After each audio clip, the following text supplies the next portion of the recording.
Hello सबैलाई good morning भन्दै म चाहिँ चिया पिउँदैछु। तपाईँले पनि चिया पिउनुभयो होला।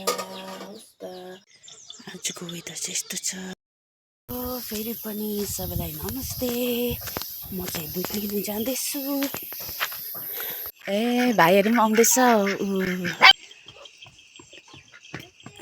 स्कुल ड्रेसमा आएको? स्कुल ड्रेसमा आएको?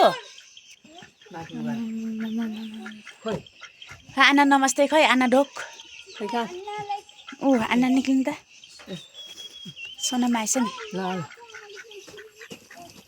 नमस्ते नमस्ते अब चाहिँ कहिले लुगा फेर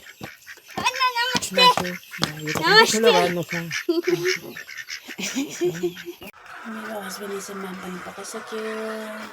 त्यो टाढाबाट आएर ठिकै छ हौ। केटा मान्छेलाई त यसो आउँछ कोही बेला आउँछ। त्यही भएर चाहिँ अलिकति सबक चाहिँ सिकाउनुपर्छ। अब चाहिँ मैले ग्रेभी झोल पनि हालेँ। मासु अलिकति मासु मिसाएको थिएँ नि त, त्यही भएर चाहिँ अलिकति ग्रेभी झोल छ भने चाहिँ मिठो हुन्छ। आज मलाई झोल दाल बनाउनु मजा लाग्यो। त्यही भएर चाहिँ मम्मीले चाहिँ भुक लगाउने टाइम भयो। पहिला लगाउँदैछ अनि मासु पनि पाक्दैछ। यसो गर्नु न के यस्तोहरू देखाइदिनुहोस् दामी। ओके